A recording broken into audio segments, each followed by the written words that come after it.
Hello everyone, মোটামুটি আমরা live হয়ে গেছি। তো আজকে অনেক হুট করে লাইভে আসছি, তার কারণ হলো যে মোটামুটি এখন সকালটা আজকে ফ্রি আছে, বিকাল থেকে কাজ আছে, পড়ানো আছে, ব্যাচ আছে। তো আমি মোটামুটি আমরা লাইভ হয়ে গেছি নেক্সট পুরাটা সপ্তাহ, এবং এই মে মাস পুরাটা আমার পরীক্ষা চলবে, যার কারণে হয়তো আমার পক্ষে কোনো লাইভ করা বা কোনো ভিডিও করা হয়তো সম্ভব হবে না। এর জন্য আমি চাইছিলাম যে বর্তমানে তো ফেসবুক লাইভ ভিডিওগুলো ডিলিটই করে দেয়, তো এমনিতেও ভিডিও আপলোড দেওয়ার চেয়ে একটা আমি লাইভ করি, সবার প্রশ্ন টশ্ন শোনা হবে এবং পরে সেটাকে আবার আপলোড দিয়ে দিব, যেহেতু লাইভগুলো ডিলিট করে দেয় এখন ফেসবুক।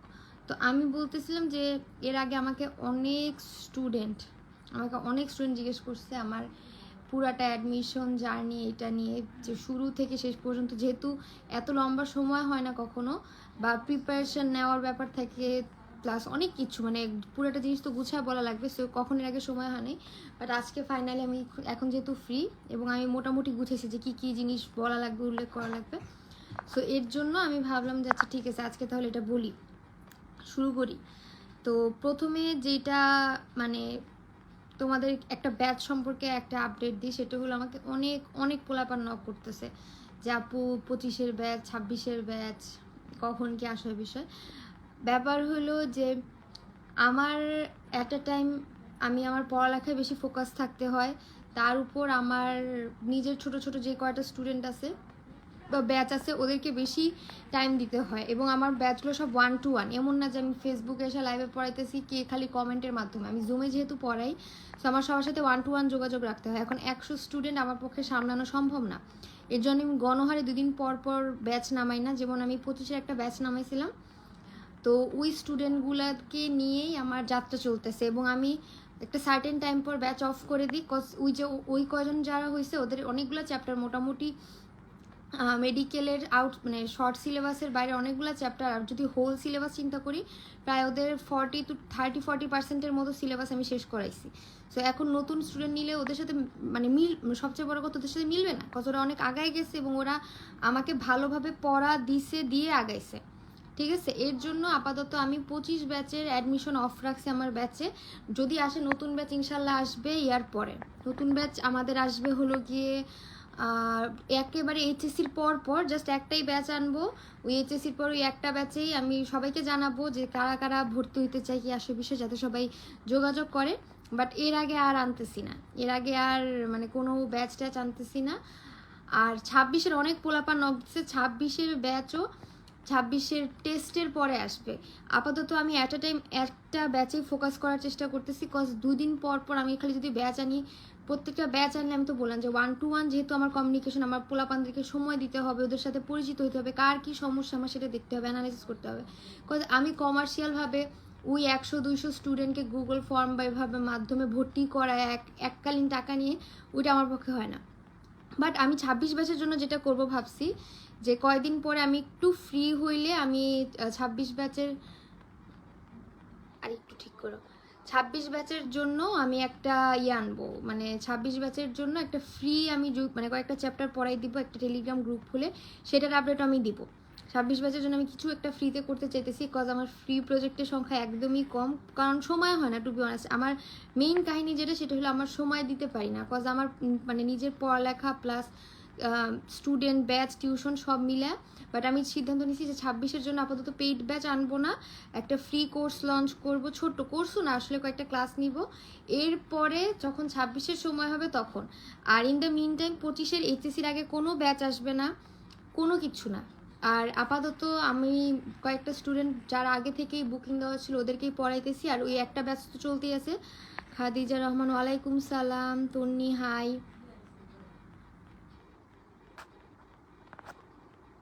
আচ্ছা, তো যেটা বলতেছিলাম যে 25-এর যে কয়জনকে নিয়ে আমি যাত্রা শুরু করছি ওদেরকেই আমি নার্চার করতেছি, ওদেরকেই টেক কেয়ার করতেছি, এবং ওই ব্যাচ তো বললাম আর কাউকে ঢুকাবো না। আর নেক্সট ইনশাল্লাহ এইচএসসির পরে 25 ব্যাচের আরেকটা ব্যাচ লঞ্চ করব, একদম ঢাকঢোল পিঠা সবাইকে জানায়, যাদের মন চায় তখন ঢুকো, যোগাযোগ করে। আপাতত আমার 25 বাচ 26 কোনো ব্যাচে কোনো ভর্তি চলতেছে না, এবং পার্সোনালি কাউকে এখন পড়াবো না। পার্সোনালি যারা আগে থেকে বুকিং দিয়ে রাখছিল সেকেন্ড টাইমার কয়েকজন, ওদেরকে আজকে থেকে মে মাস থেকে পড়ানো শুরু করতেছি।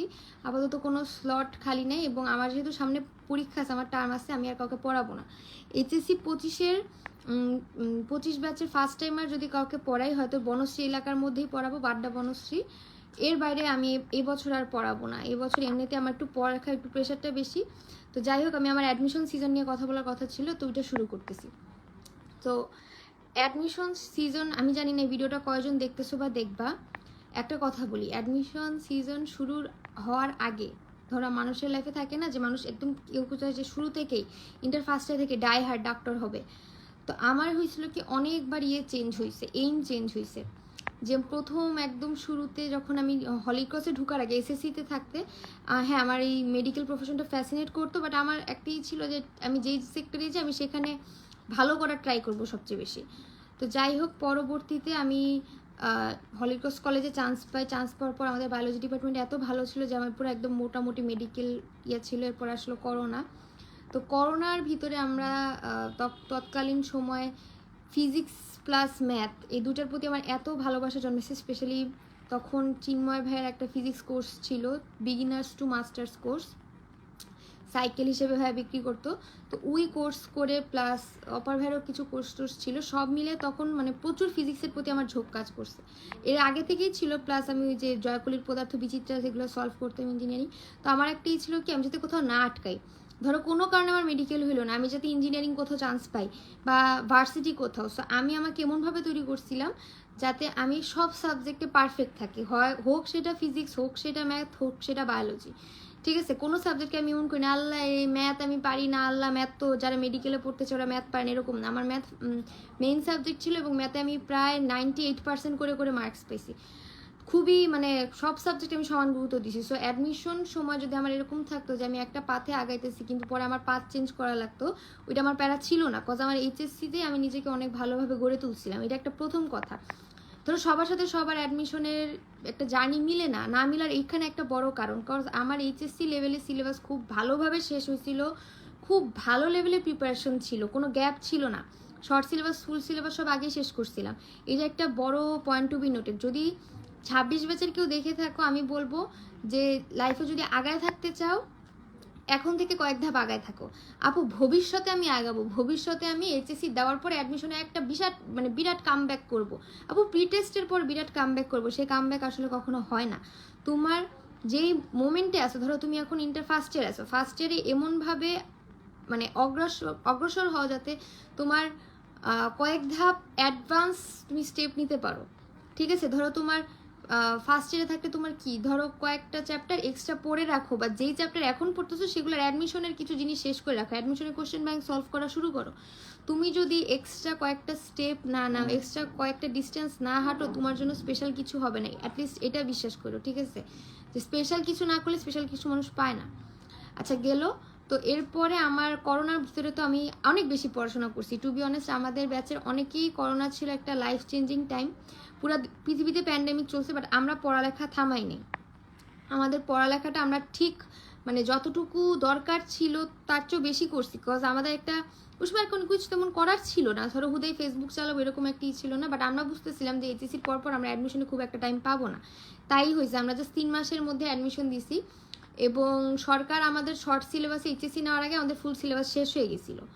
আচ্ছা, তো যখন আমার অ্যাডমিশন সিজন এইচএসসি হবে তার ঠিক 2 মাস আগে অক্টোবরে, আমার এইচএসসি হয়েছে ডিসেম্বরে, অক্টোবরে আমার সবচেয়ে ছোটো বোন অসুস্থ হয়ে যায় এবং ওর ডেঙ্গু হয়, হেমোরেজিক ডেঙ্গু, এবং ও হসপিটালে প্রায় 3 সপ্তাহ অ্যাডমিট ছিল, এর মধ্যে 1 সপ্তাহ পুরো আইসিইউতে ছিল।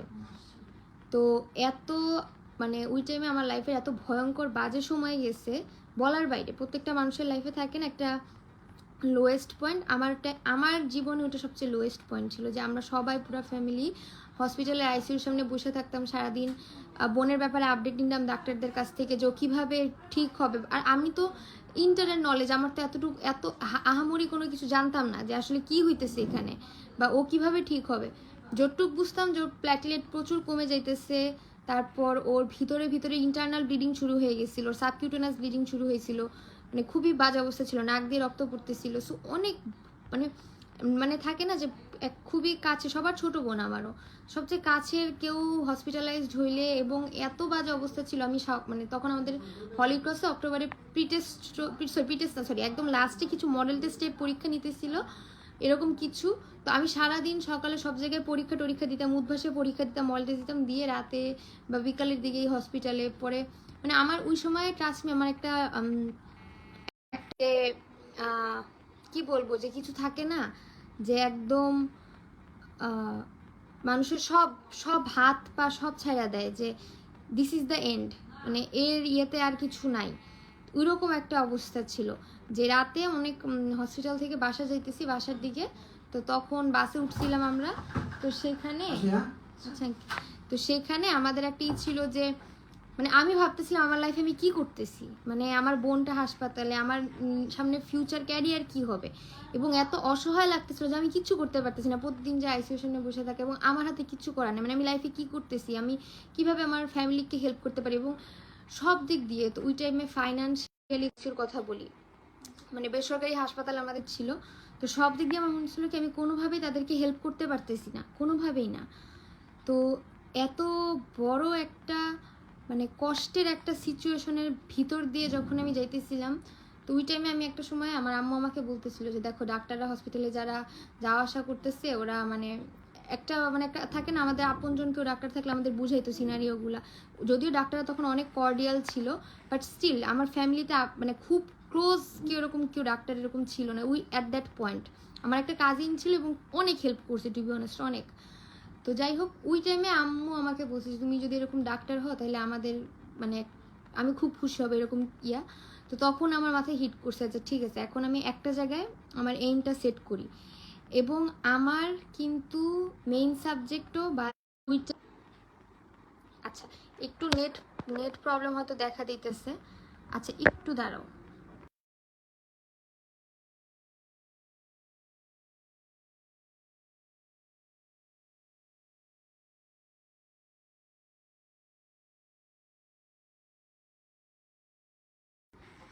আচ্ছা আমার একটা কল আসছিল তো ওইটা একটু করলাম। যেটা বলতেছিলাম যে ওই টাইমে আমি ডিসিশন নিলাম যে হ্যাঁ আমি এখন মেডিকেলেই আগাবো, আমার বাকি বুয়েটের স্বপ্ন বা যেই স্বপ্ন ইঞ্জিনিয়ারিংয়ের স্বপ্ন ওগুলো আপাতত বন্ধ থাকুক, কিন্তু এইচএসসি তো দিতে হবে। এইচএসসিতে তো আমার বায়োলজি পরীক্ষাই হয় না, আমরা 21-22 ব্যাচ, আমাদের জাস্ট মেইন সাবজেক্টগুলোর পরীক্ষা হয়েছে সায়েন্সের, অপশনাল যেহেতু বায়োলজি ছিল, বায়োলজি আমার পরীক্ষা হয় না। তো ওইটা আমার মাথায় ছিল যে ঠিক আছে আমি প্রায় 2-3 মাস বায়োলজি পড়তেছি না, মেডিকেলের জন্য তো বায়োলজি অপরিহার্য, আমার পরে অনেক বড় একটা পড়া দিতে হবে। তো যাই হোক আমার বোন মোটামুটি সুস্থ হইলো, বাসায় আসলো এবং আমি এইচএসসি দিলাম। এইচএসসি তো আমি চরম সিরিয়াস ছিলাম যে আমার যাতে এইচএসসি মানে টপ নচ পরীক্ষা আমি ডেলিভার করে দিয়ে আসতে পারি, এবং আলহামদুলিল্লাহ আমি এইচএসসি খুবই ভালো দিছি, রেজাল্টও ভালো হয়েছে। বাট আমার এইচএসসি শেষ হয়েছিল সাধারণত 20 তারিখে এইচএসসি শেষ হয়েছে। তো 22-23-24 তারিখ না 25-26 তারিখ, 25 তারিখে ক্রিসমাস ছিল, 26-27 তারিখ থেকে মেডিকেল ক্লাস শুরু হওয়ার কথা। তো আমি যদি ভর্তির সময়গুলো বলি যে আমি কোন কোচিংয়ে কখন ভর্তি হয়েছি, আমি ববে ছিলাম, ববে একদম অনেক শুরুতে, ওখানে প্রি মেডিকেল একটা কোর্স অনলাইনে কিনে রাখছি, ওটা করছিলাম। মেডিকোতে ভর্তি হয়েছিলাম 2021-এরই এপ্রিলের দিকে, কজ অনেক আগে তখন মানে আমার একটা ইচ্ছা ছিল যে আমি মেডিকেলের যদি কোচিং করি মেডিকোতেই করব, এবং তখন মেডিকোতে আমাদের অনেক বড় একটা ডিসকাউন্ট দিচ্ছিল যার আগে আগে ভর্তি হয়েছি। তো আম্মু বলছিল যেহেতু ডিসকাউন্ট চলতেছে আগে থেকে ভর্তি হয়ে রাখো, ক্লাসটা তো পরেই শুরু হবে, জাস্ট অগ্রিম ভর্তি, এটা অনেকেই হয়তো জানো। তো আমি ভর্তি হয়েছি, আমাকে একটা বই দিছে, আমিও খুশি। বাট ক্লাস তো ডিসেম্বরেই শুরু হয়েছে না, মেডিকেলের আগেও কতগুলো ক্লাস নিয়েছিল। মেডিকেল প্রি মেডিকেলের কোথায় আসছে পার্সেল, পাশে নিচে, এখান থেকে নিয়ে যাওটা।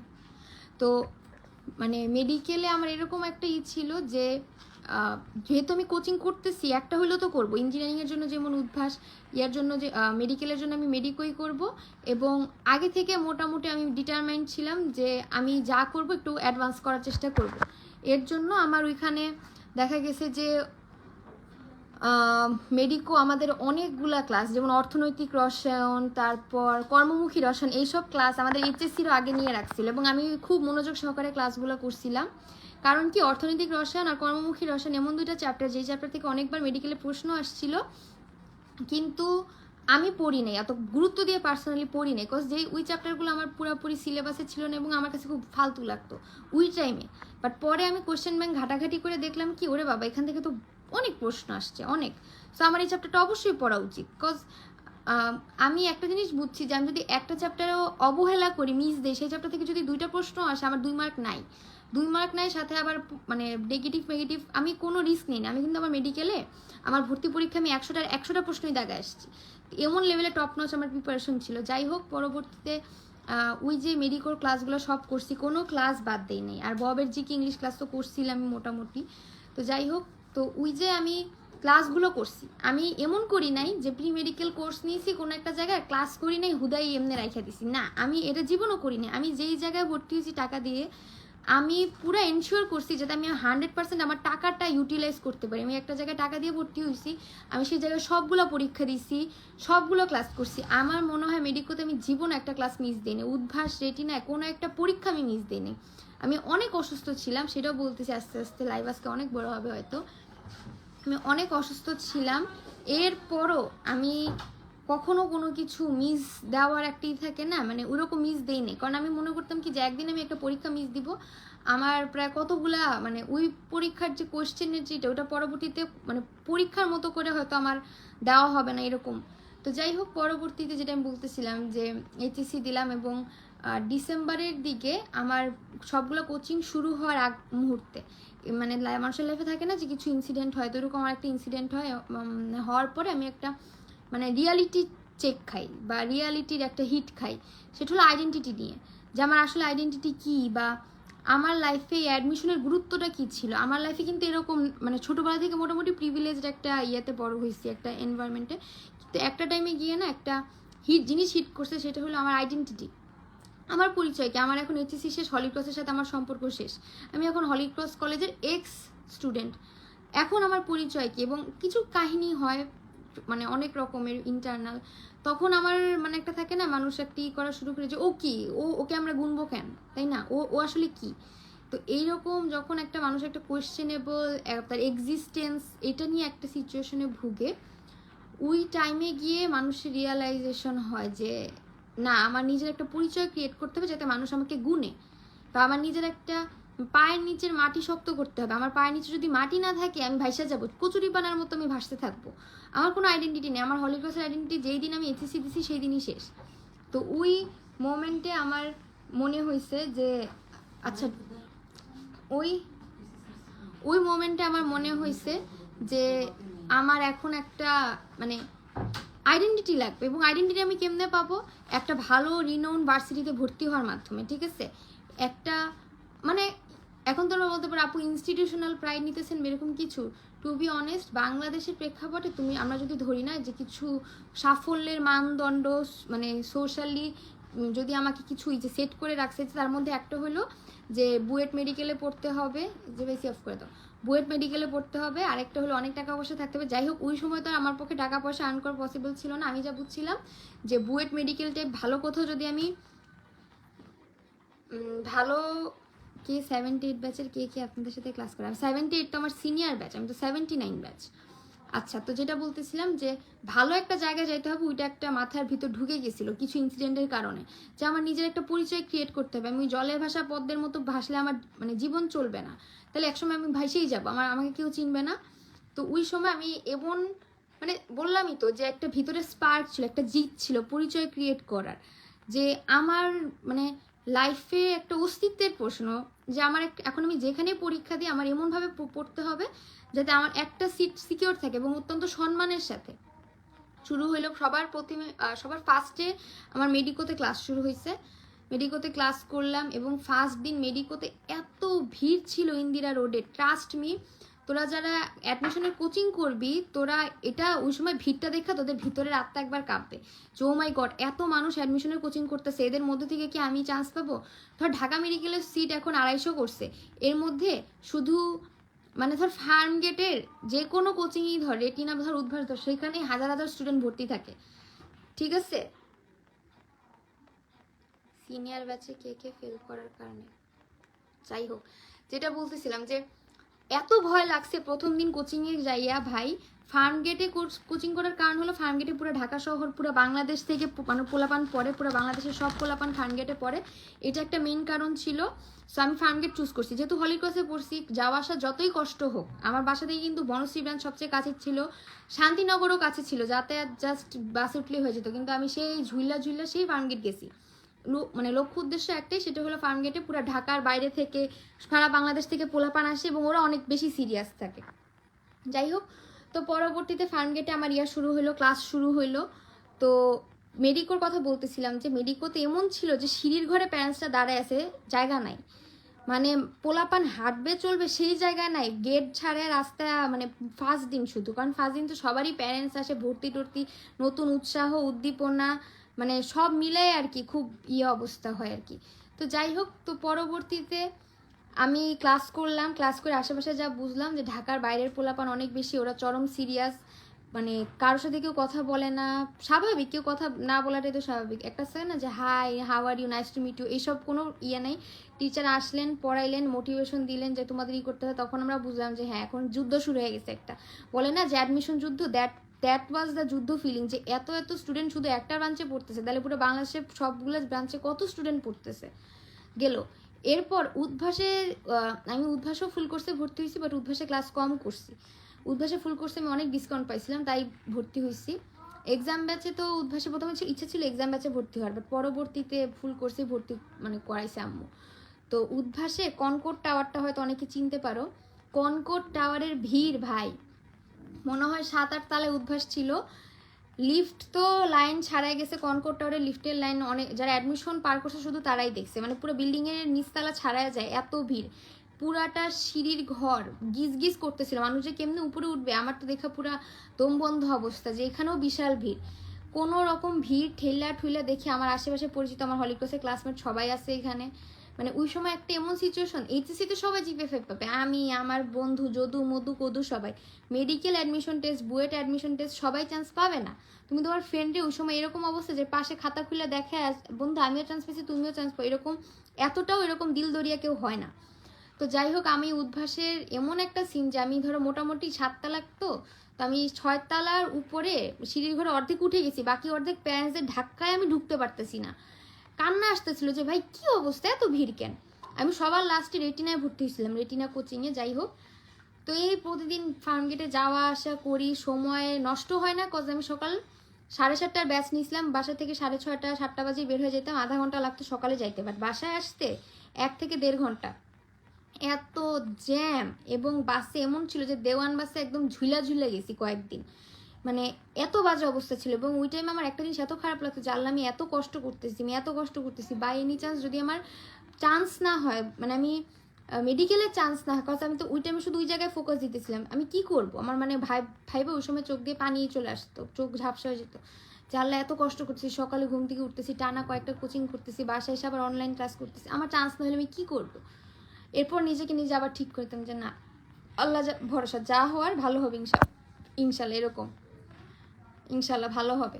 তো পরবর্তীতে আমি মানে আরেকটা দিন এরকম হয়েছে যে হাতির ঝিল দিয়ে মাঝে মাঝে যেতাম, তো হাতির ঝিল চক্রাকার বাসে, তোমরা বিশ্বাস করবে কিনা জানি না, আমি কয়েকটা পরীক্ষা ভালো দিছিলাম, পরে মনে একটু কনফিডেন্স রাখছে, তো আমি ভাবতেছিলাম ইনশাল্লাহ আমার যদি ঢাকা মেডিকেল হয় ওই সিনটা কেমন হবে, আমি কল্পনা করতেছিলাম যে আমি খুব খুশি হব, আমার বাবা মা সবাই খুব খুশি হবে, ওইটা ভাইবা আমার চোখ দিয়ে আবার পানি চলে আসতেছিল।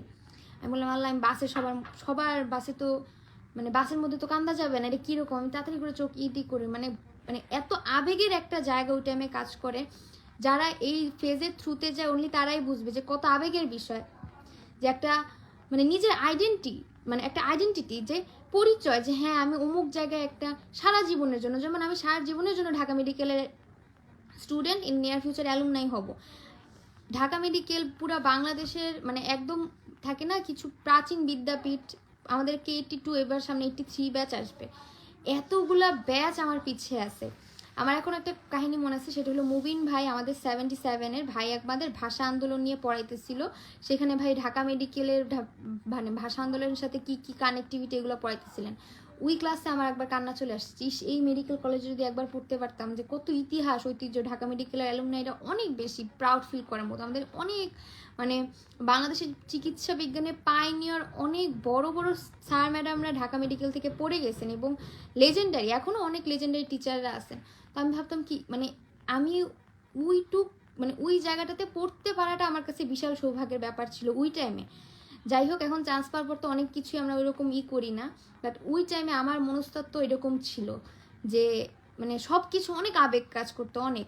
তো যাই হোক, আমি সবার আগে মেডিকোতে ক্লাস করতাম, মেডিকোতে ক্লাস করে পরে উন্মেষে যা পরীক্ষা দিতাম এবং রেটিনে সবার লাস্টে ভর্তি হয়েছি, তো সেটাও বলতেছি।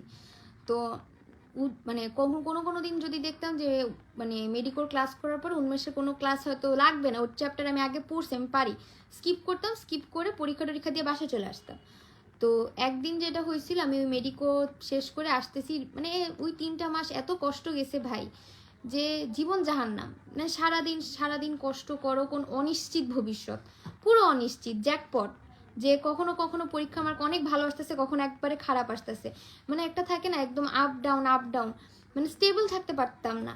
তো আমার খালি খারাপ লাগতো, যে নেগেটিভ চিন্তা আসতো যে যদি চান্স না পাই আমার কি হবে, মানে মন খারাপ লাগতো, সারাটা দিন মনোটোনাস। এবং ওই সময় আমার ট্রাস্ট মি, আমার 2টা জিন্স ছিল আর 2 সেট কাপড়, আমি মানে কন্টিনিউয়াস এক্সচেঞ্জ করে পড়তাম, কারণ আমার ওই সময় ওই জামা চুজ করা, এটার সাথে আমার জামা কিন্তু আলমারি ভর্তি ছিল, কিন্তু আমার জামা চুজ করতে সময় লাগবে দেখে আমি ওই টাইমে এত মানে ছিলাম না। আমি মানে একদম শীতকাল যেহেতু ছিল, একটা সোয়েটার আর ওই কয়টা জিনিস, তা আম্মু বলতো যে একটু মুখে পাউডার দিয়ে একটু লোশন দিয়ে যাও, তুমি ধুর এগুলো সময় কই, মানে এরকম একটা অবস্থা ছিল যে যত মানে যেভাবে আমার সময় কমানো যায়। আমার একটা ঝোলা ব্যাগ ছিল, ওই ব্যাগটা আমি জীবনে মনে হয় না ফালাবো, ওই ব্যাগের ভিতরে একটা পানির বোতল, আমার ফোন আর ওই কলম টলম আর বই খাতা যে যা লাগে নিয়ে চলে যেতাম ফার্মগেট।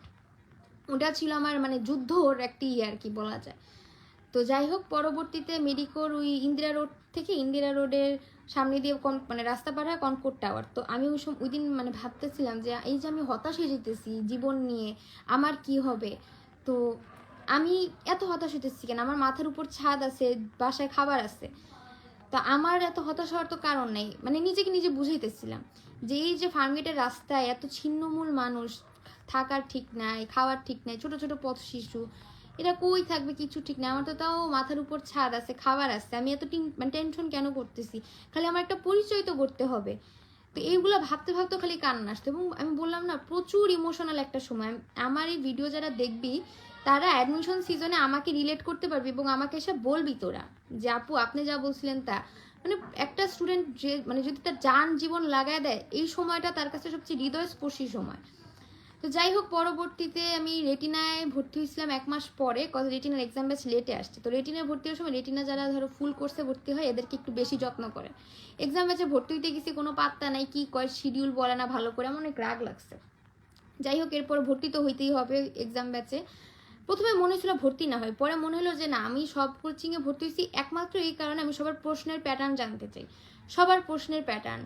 যে আমাকে সিনিয়ররা বলছিল যত পরীক্ষা দিবা তোমার পরীক্ষা তত ভালো হবে, তুমি তত বেশি কোশ্চেন করতে পারবা, ফেস করবা। পরবর্তীতে আমি রেটিনায় ভর্তি হয়েছি। শুরুতে ওদের মানে আমার ভর্তির সময় ইয়াটা একটুও ভালো লাগে না, বাট পরবর্তীতে তাদের সার্ভিস আসলে অনেক ভালো ছিল। আমাদের সবার জন্য একটা মেন্টর ভাইয়া, মেন্টর মানে ছিল যে সে সবসময় আমাদের খবর নিত হোয়াটসঅ্যাপে, আমাদের কি লাগবে না লাগবে। মেডিকোরও সার্ভিস খুবই ভালো ছিল, মানে মোটামুটি 3টা কোচিংয়ের সার্ভিসই টপ নচ, কারোর সাথে কারোর কাছে কম না। বাট মেডিকোর ভাইয়াপুদের ক্লাসগুলো আমার সবচেয়ে বেস্ট লাগতো এবং তাদের সাথে এখনও আমার অ্যাড আছে, পার্সোনালি কথাবার্তা হয়, তারা বেস্ট, মানে একদম আত্মিক সম্পর্ক এখন এরকম অবস্থা। বেশিরভাগ মেডিকোর বেশিরভাগ টিচারই ডিএমসি। যাই হোক, তো পরবর্তীতে এই আমি একটা সকালের রুটিন, যে সকালে প্রথমে মেডিকো, এরপর কনকর্ড টাওয়ারের উন্মেষ মনে হয়েছিল 7 তলায়, রেটিনা ছিল একদম উপর ফ্লোরে এক্সাম নিত।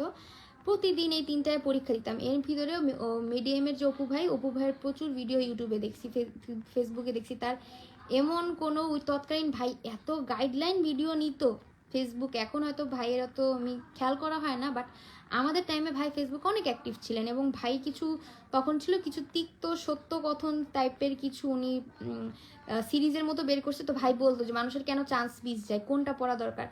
তো মিথ্যা বলবো না, আমি ভাইয়ের সব এরকম মানে জিনিসগুলো ফলো করতাম, নেওয়ার চেষ্টা করতাম। এরপর লাস্টের দিকে ভাইয়ের একটা এক্সাম ব্যাচে ভর্তি হয়ে, কজ ভাইয়ের সবাই বলতো যে ভাইয়ের এক্সাম ব্যাচে অনেক প্রশ্ন কঠিন হয়, ওটা দেখতে প্রশ্ন আসলে অনেক কঠিন হয়, অনেক ভিতর থেকে করা হয়। বাট ভাই একটা সাজেশন দিয়েছিল, সেই সাজেশন আমার শেষ মুহূর্তে অনেক কাজে লাগছে, যে প্রত্যেকটা বইয়ের এক্সট্রা ইনফো সহ কী কী লাইন আমার পড়তে হবে, জানতে হবে এই রিলেটেড। তো ওভারঅল আমি আমার অ্যাডমিশন টাইমে যেখান থেকে যতটুকু রিসোর্স পাইছি আমি সব ইউজ করার চেষ্টা করছি, সব। তো আরেকটা কথা যেটা বলবো, অ্যাডমিশন টাইমে আমি সবসময় চেষ্টা করছি 85 to 90-র ভিতরে নিজের মার্কস রাখার, বিকজ অ্যাডমিশন টাইমে সবসময় সব আপ ডাউন আপ ডাউন। এই যে একটা ধর তুই আজকে 90 পাইলি, পরের কোনো পরীক্ষা তুই 79, ধপাস করে একটা হতাশা, হ্যাঁ আমি তো শেষ। এটা এত জঘন্য লাগতো বলার বাইরে। যেমন আমি পরপর কয়েকটা বড় বড় পরীক্ষা হয় বিভিন্ন তেজগাঁও কলেজের পরীক্ষাগুলো আমি অনেক ভালো করতেছিলাম, হুট করে একটা পরীক্ষা খারাপ করছি, আমি হতাশ, আল্লাহ আমার কি হবে এখন, আমার তো চান্স হবে না, কান্না, বাসায় এসে পারি না, কান্না করে দিই ভেবে করে, মানে কানলেও নীরবে কানতাম, এরকম অবস্থা ছিল।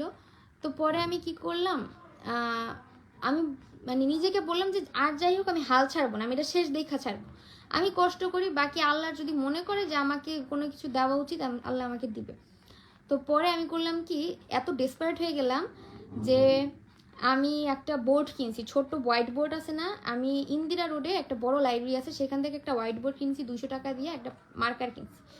আমার যেই যে জিনিস ভুল হবে সেগুলো আমি বিশাল বিশাল করে লেখা রাখতাম, মুছতাম, আবার লিখতাম যে আমি কোনো এমসিকিউ ভুল করব না, আমি সব মুখস্থ রাখবো, এমন কোনো জিনিস আমার মানে সাধ্যের বাইরে এমন কোনো জিনিস থাকবো না, আমার তো মুখস্থই করতে হবে, তাই না, পড়তে হবে আর মুখস্থ করতে হবে, আমি সব পড়বো, আমি সব গিলবো, জিকে সব পড়বো, ইংলিশ সব পড়বো, আমি আমার 100% দেবো, আমার তরফ থেকে যতটুকু সম্ভব ছিল আমি দিছি।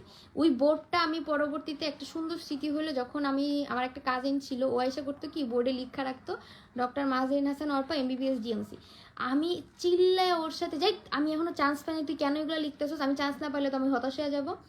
যাই হোক, যেদিন আমি রেজাল্ট পাই, চান্স পাইছি, সেই দিন ও নিজেই বোর্ডটায় আবার পুরাটা লিখছিল, ছবি তুলে রাখছিলাম তখন। তো এটা হলো সুখের স্মৃতি। বাট ওই যে দুঃখের সময়টা একবার এমন হয়েছে যে আমার উদ্ভাসে কি জানি একটা চ্যাপ্টার আছে না, সৌরজগৎ টগৎ নিয়ে মহাবিশ্ব একটা চ্যাপ্টার আছে সেকেন্ড পেপারে, ফিজিক্সের সেকেন্ড পেপারে, ওই চ্যাপ্টারটা শর্ট সিলেবাসের বাইরে ফুল সিলেবাসের চ্যাপ্টার, এবং হ্যালির ধূমকেতু এত ইনফো ওইটা মুখস্থ গিলতে কষ্ট হইতেছিল।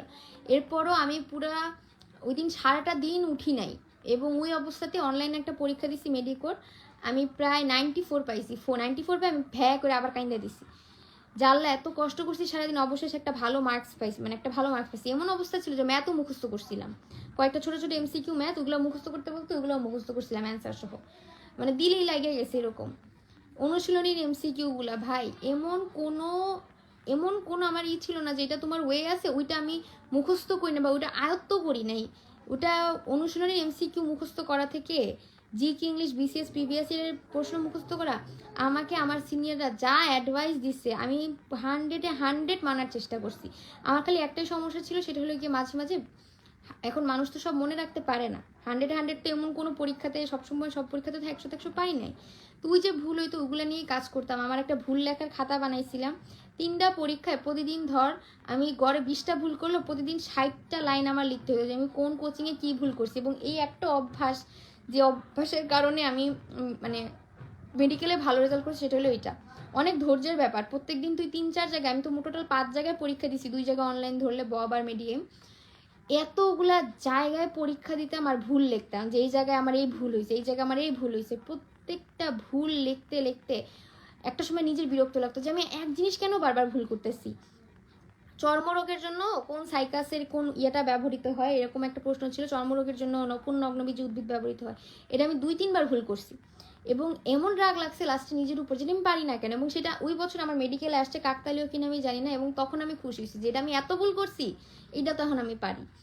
তো মেডিকেলে এরপর যখন আমি ভর্তি পরীক্ষা দিলাম, ভর্তি পরীক্ষা দেওয়ার আগে ফর্ম ফিল আপ, আরেক যুদ্ধ, কোচিংগুলো বলে যে আমাদের কাছে আসো ফর্ম ফিল আপ করাই দিব।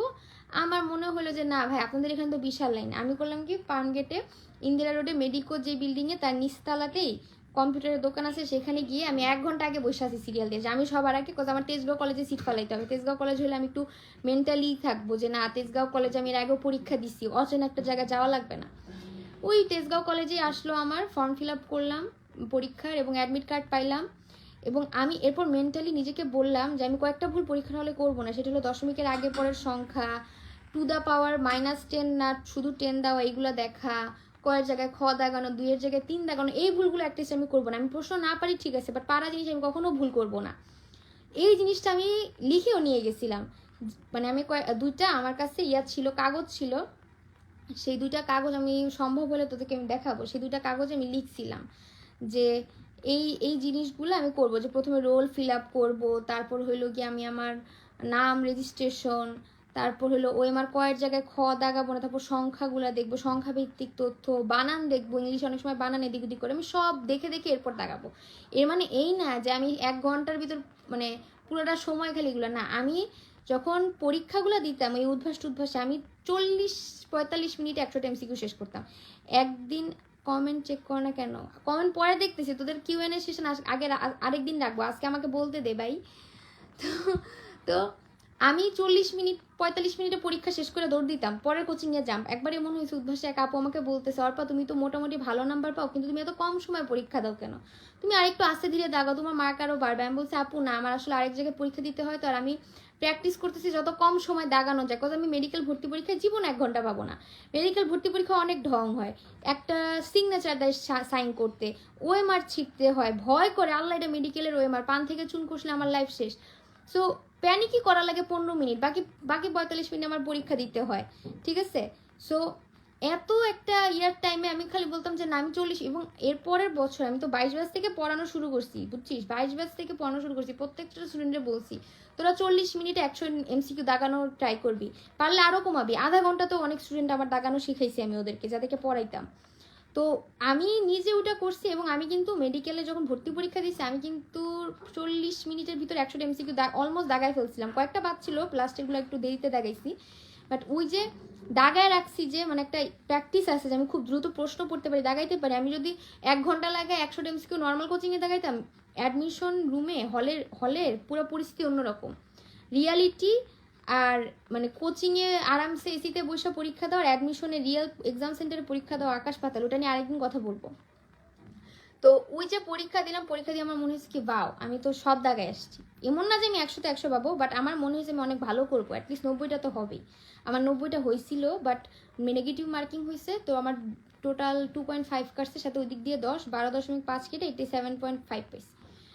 তো আমি ভাবছিলাম কি গত বছর 87.25 পেয়ে সম্ভবত পুরো বাংলাদেশে ফার্স্ট হয়েছিল আমাদের আগের বছরে মিশরি মুনমুনাপা। আমি বলছি আমিও টপার হব, মনে মনে রাখতেছিলাম। আর খালি আম্মুকে বলছি আম্মু হয় আমি অনেক ভালো রেজাল্ট করবো, নাহলে আমার রেজাল্ট খুঁজে পাবা না। তো রেজাল্ট আমাদের পিডিএফে দিছে, আমাদের ওই দিন ওয়েবসাইটে দেয় নাই, পিডিএফে দিছে। যে পিডিএফটা প্রথম যে পিডিএফটা পাইছি ওটা সার্চেবল ছিল না, ওটা রোল সার্চ করা যায় না। আমি তো সার্চ দিছি, সার্চ দেওয়ার পর লেখা উঠছে নো রেজাল্ট ফাউন্ড। আমি ভাবছি আমি কোথাও চান্স পাইনি। আমি আমার 2-3 মিনিটের জন্য আমি পুরো আমার হার্ট থেমে গেছে, পায়ের নিচের মাটি সরে গেছে। আমি ভাবতেছিলাম আমার লাইফ শেষ। পরে আমি ভাবলাম যে আমি বিদেশ চলে যাবো ভাই, আমার আরেকটা দরজা খোলা আছে আমার পক্ষে, নাহলে বইয়ের প্রিপারেশন শুরু করবো। আমি পুরো মাথা ঘুন করতেছিল, অলরেডি বাবারে বলে ফেলছি আব্বু কোথাও হয়তো চান্স হয় না। আব্বু বলতেছিল এটা সম্ভব না, আমিও মানতে পারতেছিলাম না।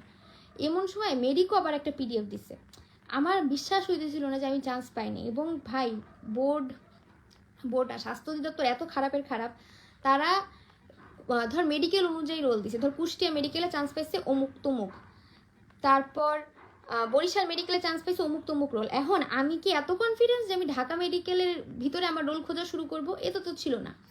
তো পরে আমি র্যান্ডম কয়েকটা রোল ওই পিডিএফে সার্চ দিছি, দেখি যে হ্যাঁ এই পিডিএফে রোল সার্চ করা যায়। পর আমি আল্লাহ করে আমার রোলটা 6 ডিজিটের মেবি রোল ছিল, 3টা ডিজিট সার্চ দিছি, দেখি একটা রোলই আছে, সেটা ঢাকা মেডিকেলে। আমি ওই টাইমে আমার থাকে না ব্লাড প্রেশার হাই, আমার এমন হাই হয়েছে, আমার এখনও মানে ওই মোমেন্টটা মনে করলে আমি যে হয় ঢাকা মেডিকেল, নাহলে আমার কপালে কোনো মেডিকেল নেই। আমি 10 বার না 100 বার খালি স্ক্রিনশট নিছি যেটা আমার রোল কিনা, বারবার মিলাই দেখছি, দেখা এমন জোরে চিৎকার দিয়ে কাঁদছি। এখন বর্তমান সময়ে তো সব এসব ভিডিও করে রাখে, আমার ওই সময় কিসের ভিডিও, আমি তো ইন্টেন্স মোমেন্ট। আমি নামাজ পড়ছিলাম, রোজা ছিল, জোহরের নামাজটা পড়ে আমি মানে চেক করতে বসছি, আর তখন খালি মিমের রেজাল্টটা বলছে যে মিম ফার্স্ট হয়েছে, বাকি কারোর রেজাল্টই বলে নেই। মানে আমার এরকম ছিল, আমি এত জোরে চিল্লান দিছি খুশিতে, মানে আমি ঢাকা মেডিকেলে চান্স পেয়ে গেছি ভাই। আমার লাইফের one of the most biggest achievement. মানে আমি হা করে চিল্লান দিয়ে, আমার মুখে আম্মু তখন কাপড় ঢুকাই দিছে, মানে এত জোরে চিল্লান দিছি, যত জোরে চিল্লান দেওয়া সম্ভব ছিল।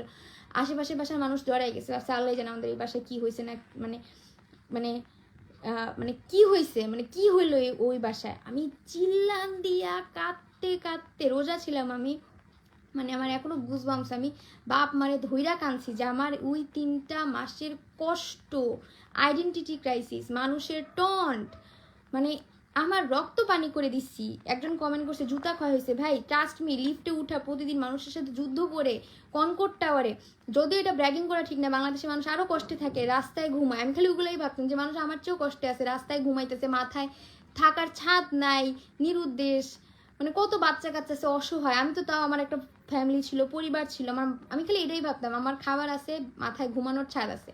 ফার্মগেটে যারা কোচিংয়ে না সরি ইয়েতে থাকে, হোস্টেলগুলোতে থাকে, হলগুলোতে থাকে, ওরা যারা কত কষ্টে থাকে, আমি মনে করতাম অ্যাটলিস্ট আমি ওদের চেয়ে ভালো আছি। ওরা এত কষ্টে থাকে, খাবারের ঠিক নেই, কিছুর ঠিক নেই, ওদের কেউ যত্ন নেয় না, ওরা একলা একলা জীবন যুদ্ধ করে, তার চেয়ে আমার মা তো আমার ওই সময় পাশে ছিল, আমি এটা ভাবতাম। অবশেষে আমি মানে আমি আমি আমি ট্রাস্ট মি, এরপর মেডিকো থেকে একটা ভাইয়া, মুক্তা মেডিকেলের ওই ভাই আমাকে ফোন দিয়ে বললো জর্পা তুমি তো চান্স পাইছো। আমি আমি বললাম ভাই আসলে আমার বিশ্বাস হইতেছে না। তো এরপর আমি মানে মোটামুটি রেটিনা থেকে ফোন দিল, তারা মনে হয় আধা ঘন্টার ভিতরে আমার বাসায় আসছে, গোলাপ ফুলের একটা গাছ নিয়ে, তারা বলতেছে কম সময় তারা ফুল কিনতে পারে নাই, ফুলের গাছ নিয়ে আসছে, এবং ফুলের গাছটা আমার বাসায় এখনো আছে, আমাদের বারান্দায় আছে, গোলাপ ফুল ফুটে, আনলিমিটেড ফুলের একটা ইয়ে দিয়ে গেছে। তো যাই হোক, পরবর্তীতে মানে সেলিব্রিটি হয়ে গেলাম মনে হলো, সেকেন্ডের মাথায় কোচিংগুলো ফোন দিতেছে, আমাদের কিন্তু মেরিট দেয় নাই, খালি মিম বাদে কারো মেরিট দেয় না, তো তারা মিলাইতে পারতেছিল না যে আসলে কারা কোন মেরিটে আছে, খালি ঢাকা মেডিকেলে চান্স পেয়েছে এইটুকি, রেটিনা আসলো গেলো, ছবি তুললো, সেকেন্ডের মাথায় I was zero.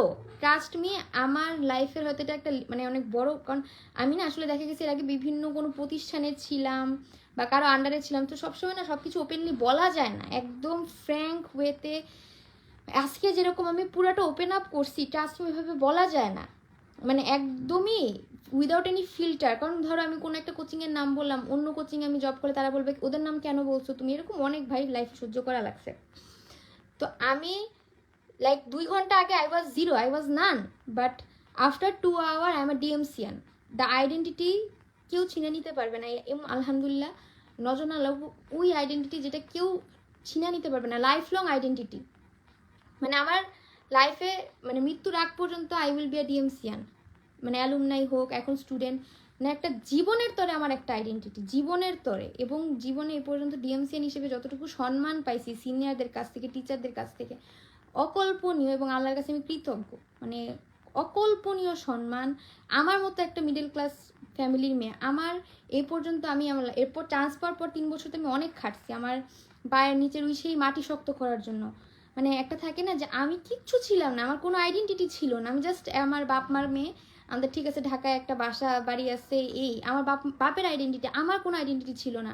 But after that day, after that single exam, আমার নিজের একটা আইডেন্টিটি ক্রিয়েট হয়েছে যে হ্যাঁ আমি একটা অমুক, আমি একটা ইন্ডিভিজুয়াল, ঠিক আছে। এখন আমার কেউ গুণ না গুণ এটা আমার ব্যাপার না, বাট আমার একটা আইডেন্টিটি ক্রিয়েট হয়েছে, আমি একটা ইনস্টিটিউটেড মানে স্টুডেন্ট, এবং ইন নিয়ার ফিউচার সব ঠিক থাকলে আমি একটা ডাক্তার হয়ে বেরোবো, তোদের সবার দোয়া থাকলে। এবং এই যে ফিলিংটা, এই ওই ফিলিংটা যেটার জন্য আমি এখন পর্যন্ত 3 বছর পর আমি যাইতেছি তোদের সাথে, মানে ইমোশনাল হয়ে যেতেছি কথা বলতে বলতে, মানে এইটার জন্য সেই 3 মাস প্লাস এর আগের 2.5 বছর যে মানে পরিশ্রম, যেই কষ্ট, কারণ আমার ইন্টার লাইফে আরও অনেক কষ্ট করা লাগছে, সেটা হয়তো আরও অন্য একদিন বলবো, একদিনে সব বলা শেষ হয় না, কারণ আমার হলিক্রস লাইফটা আরও মানে অনেক কঠিন ছিল, কোনো একটা দিন হয়তো সেটা বলবো। মানে এত কষ্ট আমার ওই একটা সময়ের জন্য মানুষের সব সার্থক। আগামী 2-3 দিন আমি তো খালি সব জায়গায় খালি ইন্টারভিউয়ের উপর ইন্টারভিউ দিছি, সমানে ইন্টারভিউ দিছি সব জায়গায়, আমি পুরো সেলেব এরকম অবস্থা। এরপর তো পরের লাইফ তো সবাই জানে, আমি বিভিন্ন কোচিংয়ে জব করছি, বিভিন্ন মানে অনেক বড় বড় জায়গায় গেছি, অনেকের সাথে কোল্যাব করছি, আমার যত স্বপ্ন ছিল সব পূরণ হয়েছে। বাট এখন অ্যাট দিস পয়েন্ট মেডিকেলে এত বছর কাটানোর পরে আমার এখন একটাই হয়েছে যে আমি এখন একটা জায়গায় স্টেবল থাকবো। সেটা হলো আমি ঠিক করছি যে আমি এখন যা করবো সব আমার নিজের, আমি আর কোথাও জব করবো না, সে যত লুক্রেটিভ যত বড় অ্যামাউন্টের জবই হোক, আমি আর কোথাও যুক্ত হইতেছি না। কজ আমি এখন ঠিক করছি যে আমি আমার নিজের একটা প্ল্যাটফর্ম আছে, ওইটা যতটুকু পারি গ্রো করাবো। আর পার্সোনাল যে কটা স্টুডেন্ট আমার সান্নিধ্যে আছে আমি শুধু ওদেরই টেক কেয়ার করবো। ও যে কয়জনের দায়িত্ব নিছি এই বছর সেই কয়জনেরই দায়িত্ব ওদেরকে আমি নিজের হাতে, আমার এই হাতে ওদেরকে আমি করবো, নার্চার করব। আমি চাইলেই এখন একটা র্যান্ডম কোর্স এই টাকায় সবাই ভর্তি হোক, 100-200 জন ভর্তি হলে আমার ব্যাংকে কিছু টাকা আসলে সাময়িক, বাট আমি ওটা চাই না। আমি কিন্তু আমার যত কোর্স আসে আমি কিন্তু মান্থলি সিস্টেম করি, যাতে যদি কোনো কারো ভালো না লাগে ডিসকন্টিনিউ কোর্স থেকে চলে যেতে পারে। আমার মানে আমি যে ক্লাস করাই, আমি জুমে করাই, তোর সবাই আমার আসতে হবে, আমার ক্লাস করতে হবে, জুমে আমার সাথে কথা বলতে হবে, আমাকে পড়া দিতে হবে, তুই বুঝছস কি বুঝছস না আমার বুঝতে হবে।